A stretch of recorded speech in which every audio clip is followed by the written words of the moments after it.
पिछले 2-3 सालों से सीसैट का जो पेपर है वो बहुत ही वियर्ड आ रहा है और देयर इज़ अ चांस कि आप जो है पहले पेपर में बहुत अच्छे मार्क्स पा करके भी सीसैट में जो आप हो सकता है फेल हो जाए। गलती को कॉपी में नोट किया है ताकि वो गलतियां मैं एग्जाम से पहले पढ़ के जाऊं। तो मैंने दोनों प्रीलिम्स में अपनी गलतियों वाली जो कॉपी थी उसको रिवाइज किया और फिर मैं पेपर देने गया ताकि मैं एग्जाम में वो गलतियां बस मत दोहराऊं। न्यूज़पेपर से मैंने नोट्स भी नहीं बनाए हैं, मैंने न्यूज़पेपर को सिर्फ अच्छे से पढ़ा है और इशूज़ को समझने की कोशिश की है। मैं 40-45 क्वेश्चन ही मुझे पेपर में आते हैं, उसके बाद मेरा जो गेम है वो प्रोबेबिलिटी का शुरू हो जाता है। Welcome to astronaut. अभी हम अर्पित गुप्ता सर के यहाँ, जिनका भी जो हाल में 2021 का रिजल्ट आया, उनका चंगवन रैंक के साथ सिलेक्शन हुआ है। तो आज हम इस वीडियो में जानते हैं कि क्या बुक लिस्ट थी, क्या मोटिवेशन था और प्रीलिम्स और मेंस की क्या स्ट्रेटेजी सर ने फॉलो की। तो अगर आप चैनल पर ना तो चैनल को सब्सक्राइब कीजिए, वीडियो को लाइक कीजिए, शेयर कीजिए।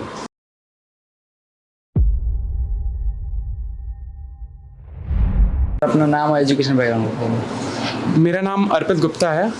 मैंने आईआईटी रुड़की से मैकेनिकल इंजीनियरिंग में बीटेक करी हुई है और उसके बाद मैंने 3 महीने as a financial market analyst job करी है। मैंने अपनी तैयारी जो है सितंबर 2019 में शुरू करी थी। जी, जैसे कि आपने बताया आप इंजीनियर थे आईआईटी से, तो काफ़ी अच्छा आपका पैकेज होगा, तो फिर आपने वो जॉब छोड़ के सिविल सर्विस में आने की क्यों सोची? देखिए, इसके पीछे काफ़ी सारे रीजंस हैं एक्चुअली।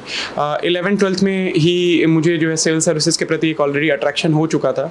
तो जब मैं कॉलेज गया तो मेरे अंदर एक ऑलरेडी अट्रैक्शन था जो सिविल सर्विसेज की तरफ। दूसरी चीज़ ये है कि कहीं ना कहीं मेरा एक जो सपना था कि मेरे आसपास में जो भी पिछड़ा इलाका है, बहुत सारी इश्यूज़ हैं जो नहीं सॉल्व हो रहे हैं, उनको जो है सॉल्व करने की कोशिश करनी है। तो उन इश्यूज़ को सॉल्व करने को लेकर के मेरे अंदर काफ़ी सारी चीज़ें आती थी, क्योंकि मेरा ये इतना प्रिविलेज बैकग्राउंड रहा। मैं आईआईटी रुड़की पहुंचा तो मुझे लगता था, क्योंकि हमारे एरिया में बहुत सारे लोग जो है नहीं पहुंच पाते इन जगहों पे, तो इनके लिए ज़रूर कुछ काम करने की ज़रूरत है। और बहुत सारी और भी चीज़ें, जैसे कि मुझे कॉर्पोरेट कल्चर बहुत ज़्यादा पसंद भी नहीं आया जब मैंने 3 महीने जॉब की, और उस समय क्योंकि मैं जॉब के साथ टाइम नहीं निकाल पा रहा था पढ़ने का, तो मुझे लगा जॉब छोड़ना जो है वो ज़्यादा अच्छा बड़ा ऑप्शन होगा। जैसे आपने लगातार 2 बार प्री निकाला है, तो कितने क्वेश्चन अटैम्प्ट करते थे और जो क्वेश्चन आपको जैसे नहीं आ रहे होते तो कैसे करने की कोशिश करते थे? मैंने लगातार जब दोनों बार प्रीलिम्स निकाला है तो मैंने दोनों बार 95+ क्वेश्चंस अटेम्प्ट किए, क्योंकि मेरी एक्यूरेसी बहुत ज़्यादा नहीं रहती है। मैं 40-45 क्वेश्चन ही मुझे पेपर में आते हैं, उसके बाद मेरा जो गेम है वो प्रोबेबिलिटी का शुरू हो जाता है कि कितनी प्रोबेबिलिटी है किस क्वेश्चन के सही होने की। तो मैं उस हिसाब से अपने क्वेश्चन अटेम्प्ट करता हूँ। तो जितने भी क्वेश्चन रहते हैं जहाँ पर मुझे आंसर्स का आइडिया नहीं होता है या फिर 2 ऑप्शंस में 3 ऑप्शंस में कन्फ्यूज होता हूँ, वहाँ पर मैं बहुत ही लॉजिक ओरिएंटेड जो है हूँ। तो मैं बहुत ही ज़्यादा लॉजिक्स यूज़ करता हूँ। मैं रैंडम गेसेस नहीं मारता हूँ, कोशिश करता हूँ कि कुछ लॉजिक लगाऊँ, या जो भी सिलेबस में चीज़ें मैंने पढ़ी हैं वहाँ से जो भी मेरे अंदर लॉजिक आ रहा है, या जो भी मुझे लग रहा है कि ये चीज़ मैंने कहीं सुनी है या देखी है, उस बेसिस पे मैं उन क्वेश्चंस को अटेम्प्ट करता हूँ। मुझे एक चीज़ और मैंने जो है इस प्रीलिम्स के प्रिपरेशन में फील की है कि जब आप एग्जैक्टली श्योर होते हैं कि कौन सी चीज़ क्या है और आपने बहुत अच्छे से चीज़ों को रिवाइज किया होता है, कम चीज़ों को भी, तो आप बहुत ही क्लैरिटी के साथ आंसर्स को मार पाते हैं। अदरवाइज आप कंफ्यूज रहते हैं कि इसका आंसर क्या था, जैसे कि ये चीज़ शाहजहां ने करवाई या फिर औरंगजेब ने करवाई, या फिर ये राजा किसके टाइम पे था। तो ये चीज़ें कन्फ्यूजन जो है होती रहती है। इसलिए हमको रिवीजन इतना अच्छे से करना है कि जब हम वहाँ पे लॉजिक लगा रहे हों तो लॉजिक काफ़ी जो है सही डायरेक्शन में जाए। सर, बात की आपने रिवीजन की, जैसे तो कैसे आप रिवीजन करते थे? डेली या वीकली या मंथली, कैसे करते? मेरे रिवीजन का बहुत ही डिफरेंट टाइप का थोड़ा सा फंडा है पढ़ने का। मेरा ये रहता है कि मैं कोई सब्जेक्ट पिक किया अगर मैंने, तो मैं उसको जो है 3 से 4 दिन में लगातार पढ़ के एक बार ख़त्म करूँगा, फिर 1 दिन 2 दिन का ब्रेक लेके फिर एक बार उसी सब्जेक्ट को पढ़ूंगा और प्रीवियस ईयर क्वेश्चन साथ साथ में देखूंगा। उसके बाद मैंने उस सब्जेक्ट से, अगर पॉलिटी के अलावा जो भी और सब्जेक्ट्स हैं, उसके बाद उस सब्जेक्ट से मैं एक हाईलाइटर से पहले तो मार्क कर लूँगा बुक में सेकेंड टाइम पढ़ते वक्त। उसके बाद उससे या तो छोटे छोटे नोट्स बना लूँगा, या फिर जो हाईलाइट किया है उसके बाद सिर्फ वही पढ़ूंगा। और जब दूसरा तीसरा रिवीजन मेरा हो जाता था तो मेरे अंदर बहुत फटीग आ जाता है कि यार अब रिवाइज नहीं करना है, मन नहीं हो रहा है, तो मैं टेस्ट सॉल्व करता था। टेस्ट पेपर में जो भी चीज़ें मुझे भूली रहती थी, जो भी मैं क्वेश्चंस गलत करता था, वहाँ से मैं फिर उस कॉन्सेप्ट को जाके रिवाइज कर लेता था। तो इस तरह से ब्रेक कर करके छोटे छोटे कॉन्सेप्ट में रिवाइज करते रहा। तो कॉम्प्रिहेंसिवली मैंने ज़्यादा बार रिवाइज नहीं किया है, पर काफ़ी सारी चीज़ें ऐसी रही हैं जो मैंने कई बार रिवाइज कर ली, क्योंकि मुझे ज़्यादा बार भूलती थी। जी, तब जैसे कि आप इंजीनियर बैकग्राउंड से आते हैं और सीसेट की आप क्या करते थे, मतलब बिल्कुल नहीं पढ़ते थे या सीसेट के लिए आपने पढ़ा है? मैंने सीसैट के लिए तो बिल्कुल ज़ीरो स्टडीज़ की हैं, इसीलिए मैं सीसैट के लिए शायद राइट पर्सन हूँ भी नहीं है कि कुछ गाइडेंस दे पाऊँ। मैं सीधे एग्जामिनेशन में जा करके सीसैट का पेपर देता था, और क्योंकि मुझे ये चीज़ मालूम थी कि मतलब सीसैट किसी भी लेवल का आएगा, आई ईजिली गेट 100+ मार्क्स। तो वो एक जो कॉन्फिडेंस था, क्योंकि मेरा ऑप्शनल भी मैथमेटिक्स है, तो मैथमेटिक्स से ऑलरेडी मैं टच में भी था, तो मुझे ये चीज़ मालूम थी कि मैं जो है पेपर में ईजिली जो है उतने मार्क्स लेके आ जाऊँगा। तो एक कॉन्फिडेंस जो है वो भी मुझे हेल्प करता था कि ज़रूरत नहीं है सीसैट पढ़ने की। लेकिन मैं ये कहूँगा कि अगर किसी का भी बैकग्राउंड जो है मैथ्स, इवन मैथ्स भी है, और उसने मैथ्स काफ़ी टाइम से सॉल्व नहीं की है, तो आप ज़रूर मैथ्स को प्रैक्टिस करके जाइए, क्योंकि पिछले 2-3 सालों से सीसैट का जो पेपर है वो बहुत ही वियर्ड आ रहा है, और देयर इज़ अ चांस कि आप जो है पहले पेपर में बहुत अच्छे मार्क्स पा करके भी सीसैट में जो आप हो सकता है फेल हो जाए। सर प्रीलिम्स के लिए आप क्या स्ट्रेटजी फॉलो करते थे? प्रीलिम्स के लिए मेरी काफ़ी सिंपल स्ट्रैटेजी रही है। जो सारी बेसिक बुक्स हैं, लक्ष्मीकांत या फिर स्पेक्ट्रम या फिर 11th-12th की NCERT, ये सब चीज़ें ही मैं पढ़ा हूँ। लेकिन जो मेरी थोड़ी सी जो एक्स्ट्रा चीज़ें मैंने की हैं इस प्रीलिम्स के लिए, मेनली वो मैंने ये की हैं कि मैंने जो भी टेस्ट सीरीज़ दिए हैं, 40-50 टेस्ट मैंने जो भी दिए हैं, उन टेस्ट को मैंने बहुत अच्छे से रिवाइज़ किया है, और उन टेस्ट से जो भी मुझे लगा है कि मैंने कोई क्वेश्चन में गलती की है, या फिर किसी क्वेश्चन में मैंने अलग तरीके से कुछ सोचा और मैंने वो चीज़ गलत कर दी, तो मैंने उस गलती को कॉपी में नोट किया है, ताकि वो गलतियां मैं एग्जाम से पहले पढ़ के जाऊं। तो मैंने दोनों प्रीलिम्स में अपनी गलतियों वाली जो कॉपी थी उसको रिवाइज किया, और फिर मैं पेपर देने गया, ताकि मैं एग्जाम में वो गलतियां बस मत दोहराऊं। तो अपनी गलतियों को कम करना प्रीलिम्स क्लियर करने का एक सबसे आसान तरीका होता है। सर बात करें जैसे मेंस की, तो आपने पिछला मेंस लिखा तो नहीं हुआ, तो क्या इम्प्रूवमेंट इस बार के चेंजेस किए कि इस बार आप इंटरव्यू तक पहुँचे? देखिए, मेनली जो है मैंने चेंजेस जो किए हैं वो मैथ्स में किए हैं। उससे आपको मार्क्स में वो डिफरेंस फील भी होगा। पहले अटेम्प्ट में मेरे मैथ्स में 247 मार्क्स थे। उस टाइम भी मेरी कॉन्सेप्चुअल क्लैरिटी बहुत अच्छी थी, बट मैंने मैथ्स प्रैक्टिस नहीं की थी बहुत ज़्यादा, क्योंकि टाइम कंस्ट्रेंट था, और लास्ट में जो है, क्योंकि मैं लास्ट के 15-20 दिन डिस्टर्ब था मेरी तबीयत ख़राब होने की वजह से, मेंस के जस्ट पहले, तो इस वजह से भी मेरा मैथ्स से थोड़ा सा जो प्रैक्टिस है वो छूट गई थी, तो एग्जामिनेशन में काफ़ी सारी कैलकुलेशन मिस्टेक्स हो गई। सेकेंड अटेम्प्ट में मैंने 306 पाए, तो नियरली मैंने 60 मार्क्स इंप्रूव किया है। ये 60 मार्क्स मुझे लगता है इस वजह से मैं इंप्रूव हुए, क्योंकि मैंने कैलकुलेशन मिस्टेक्स बहुत कम की हैं। और मैथ्स में जो मेरी स्ट्रैटेजी रही है, जो न्यूज़ वो पढ़ने की, जो मैंने नोट्स नहीं पढ़े हैं और जो कोशिश की है कि बुक लिस्ट को फॉलो करूं, वो स्ट्रैटेजी भी मेरी काफ़ी हेल्पफुल रही है, क्योंकि उससे मैंने कॉन्सेप्ट अच्छे से बिल्ड किए हैं। और मैथ्स में मुझे लगता है कि रेगुलर प्रैक्टिस की बहुत ज़्यादा ज़रूरत है।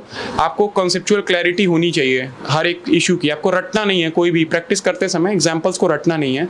कोशिश करना है कि कॉन्सेप्चुअल क्लैरिटी बहुत ही जो है अच्छी हो, ताकि जब आप एग्जाम में जाएँ तो कोई नया क्वेश्चन भी आप ईजिली अटेम्प्ट कर लें। ठीक है सर, बात करें करंट अफेयर की, तो करंट अफेयर के लिए आप कोई न्यूज़ पेपर फॉलो करते थे या किसी कोचिंग का मंथली मैगजीन वगैरह? देखिए, मैंने मंथली मैगजीन्स तो नहीं पढ़ी हैं, मैंने न्यूज़पेपर डेली पढ़ा है। न्यूज़पेपर मेरी हॉबी रही है, 7-8 सालों से मैं न्यूज़पेपर पढ़ रहा हूँ। मतलब न्यूज़पेपर एग्ज़ाम के लिए नहीं, बट अपनी हॉबी एज है कि क्या चल रहा है देश में, क्या इश्यूज़ चल रहे हैं।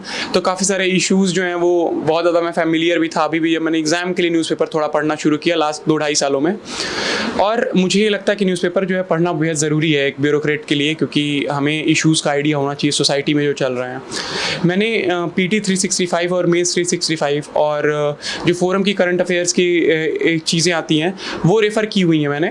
लेकिन मैं ये कहना चाहता हूँ कि ये मैंने एग्ज़ाम के जस्ट पहले की है। मैंने रेगुलरली हर मंथ करंट अफेयर पढ़ने की कोशिश नहीं की, मैंने सिर्फ न्यूज़पेपर पढ़े हैं, और न्यूज़पेपर से मैंने नोट्स भी नहीं बनाए हैं।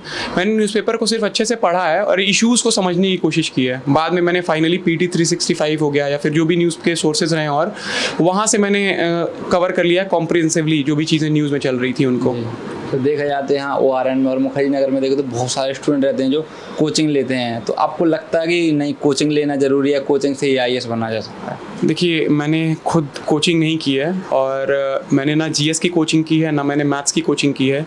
लेकिन मैंने पहले अटेम्प्ट में जब मेंस का कट ऑफ 736 था, तो मैं उस साल मेरे 735 आए थे। तो मुझे लगता है मैं अपने पहले अटेम्प्ट में भी जस्ट 1 साल की प्रिपरेशन थी उस समय मेरी, सितंबर 2019 में शुरू किया था और अक्टूबर 2020 में जो है प्रीलिम्स का पेपर हुआ था। तो उस 1 साल में भी मैंने जो है जो चीज़ें पढ़ी, मुझे लगता है कि शायद मैं कोचिंग करता तो नहीं पढ़ पाता उतना, क्योंकि मेरी उतनी इफिशियंसी नहीं रहती पढ़ने की। थी, और मुझे नहीं लगता है कि कोचिंग बहुत ज़्यादा डिफरेंस क्रिएट कर सकता था मेरी प्रिपरेशन में। अगर आपको लगता है कि कोचिंग करनी ज़रूरी है आपके लिए तो आप ज़रूर करिए कोचिंग, आपको जो है एक अच्छा कॉन्फिडेंस भी आएगा कोचिंग करके। लेकिन अगर आपको लगता है कि आपके लिए कोचिंग ज़रूरी नहीं है, पर आप किसी जो है भीड़ चाल को फॉलो कर रहे हैं कि सब करते हैं तो मैं कर लेता हूँ, या फिर टॉपर्स कर रहे थे तो यार मैं भी कर लेता हूँ, या फिर मेरे चाचा भैया पापा जो भी है उन्होंने लोग ने बोल दिया है तो करना पड़ेगा, ये मत करिए, क्योंकि ये बहुत ही गलत चीज़ है। अगर आप कोचिंग में जाते हैं तो ज़रूरी नहीं है कि आप गाइड ही हो रहे हैं, देयर इज़ अ पॉसिबिलिटी कि आप मिस गाइड भी हो जाएं। तो इसलिए खुद से डिसीजन लीजिए कि आपको करना है या नहीं करना है, और उस पर जो है आप अडिग रहिए उस डिसीजन पे। जी, तो आपने जो प्रिपरेशन किया तो आप क्या दिल्ली में रह के करते थे, आपने घर पर रह के किया? मैंने घर पे भी रहते होंगे आप, तो रिसोर्सेज को कैसे आपने कलेक्ट किया, क्योंकि वहाँ तो जैसे आप जहाँ से बिलोंग करते हैं इतना नहीं है जितना दिल्ली में आपको रिसोर्स मिल जाते हैं। आपकी बात एकदम सही है। मैं शुरू के 6-7 महीने मैं दिल्ली में रहा, क्योंकि मुझे नहीं मालूम था कि पता नहीं घर पे कैसी पढ़ाई होगी, एग्जैक्टली सिनेरियो नहीं मालूम था, क्योंकि काफ़ी सालों से घर पे रहा नहीं था। लेकिन फिर जब कोविड आया तो मुझे लगा कि अब मुझे घर जो है जाना चाहिए, और शायद यहाँ पे रह करके नहीं हो पाएगी पढ़ाई। मेरा जब पहला अटेम्प्ट मैंने दिया, और मेरी काफ़ी ज़्यादा हेल्थ इश्यूज़ रहे मुझे पहले अटेम्प्ट में, प्रीलिम्स के टाइम पे भी, मेंस के टाइम पे भी, और यहाँ पे जो मेरे सीनियर्स थे उन्होंने भी मुझे कहीं ना कहीं ये बोला कि यार हेल्थ इश्यूज़ तुम्हें काफ़ी ज़्यादा दिल्ली में हो रहे हैं, तो इट इज़ नॉट एडवाइजेबल कि तुम दिल्ली में रहो, क्योंकि कहीं ना कहीं तुम हेल्थ कॉम्प्रोमाइज़ करोगे अपनी ज़्यादा। तो मैं अपना पहला अटेम्प्ट में मेंस देने के जस्ट बाद घर निकल गया। उसके बाद से मैंने पूरी प्रिपरेशन पिछले 1.5 सालों से घर से ही की है। तो जो भी चीज़ें मुझे ज़रूरत रहती थी किसी भी चीज़ की, एक तो काफ़ी सारी चीज़ें तो टेलीग्राम पे मिल ही जाती हैं, और भी जो चीज़ों की मुझे ज़रूरत पड़ती थी वो यहाँ पे जो भी दोस्त थे उनसे मैं मंगवा लेता था, या फिर मैं किसी को कांटेक्ट कर लेता था, वो मुझे कुरियर कर देता था। तो रिसोर्सेज की कभी भी अभी कमी नहीं है, मैं ये कहूँगा हर जगह पे रिसोर्सेज अवेलेबल हैं। इंटरनेट एक ऐसा मीडियम है जहाँ से रिसोर्सेज गाँव-गाँव तक हर जगह तक पहुँच गए हैं। आपको ज़रूरत है गाइडेंस की, जो टॉपर्स के वीडियोज़ से आपको मिल सकती है। आपका अगर कोई जान पहचान के हैं कोई टॉपर तो आप उनसे हेल्प ले सकते हैं। अगर आपको लगता है कि वो भी नहीं है और आपको कोचिंग करने की ज़रूरत है तो आप वहाँ से गाइडेंस ले सकते हैं। पर मुझे ये लगता है कि इस प्रिपरेशन में अभी बहुत ज़्यादा डेमोक्रेसी आ गई है, डेमोक्रेटिकली सबके लिए अपॉर्चुनिटीज़ अवेलेबल हैं। जी, तो लास्ट में जो अभी जैसे बहुत सारे स्टूडेंट आते हैं कि हमको तो दिल्ली जाना है, दिल्ली में रह के प्रिपरेशन हो सकती है, सोचते हैं गाँव में नहीं हो सकती है, तो क्या मैसेज देना चाहेंगे आप? देखिए, मैं तो उनको यही मैसेज देना चाहूँगा कि प्रिपरेशन कहीं से भी हो सकती है, आपको बस इन्वायरमेंट वहाँ पे बना के रखना है। आपके पास आसपास अच्छे दोस्त होने चाहिए, और आप अपने पेरेंट्स को इस तरह से समझाएं कि आप, अगर जैसे मैं घर पे था तो मैं कहीं ना कहीं दिन में बहुत अच्छे से नहीं पढ़ पाता था, तो मेरी जो असली पढ़ाई होती थी वो शाम को 4 या 5 बजे शुरू होती थी और रात में 12:30-1 तक चलती थी। तो मैं सुबह लेट उठता था, और जो गाँव में, जो छोटे शहरों में, मैं बहुत ही हाँ गाँव जैसी जगह से बिलोंग करता हूँ, तो लोग सुबह वहाँ कहते हैं कि 6 बजे तो उठना ही है, 5 बजे तो उठना ही है। मैं 9-9:30 बजे उठता था, लेकिन मेरे पेरेंट्स ने मुझे उस चीज़ के लिए हमेशा सपोर्ट किया, क्योंकि उनको मालूम था कि मैं रात में जग के पढ़ रहा हूँ। तो मैं ये कहना चाहता हूँ कि इस तरह का सपोर्ट बहुत ज़रूरी है। अच्छे फ्रेंड्स होने चाहिए जो पढ़ाई के लिए पुश करें और हमेशा आपको मोटिवेट करते रहें। तो मेरे ऐसे अच्छे फ्रेंड्स भी घर पे रहे हैं, मेरी सीनियर्स से भी कॉलेज की हमेशा बात होती रही है। ये चीज़ें बहुत ज़्यादा हेल्प की हैं मेरी इस पूरे प्रिपरेशन में। तो मुझे लगता है कि ये इन्वायरमेंट है अगर आपके पास, तो आपको कभी भी दिल्ली की या फिर किसी भी जगह की ज़रूरत नहीं है, आपको बस पढ़ने की ज़रूरत है, और वो भी निरंतरता के साथ।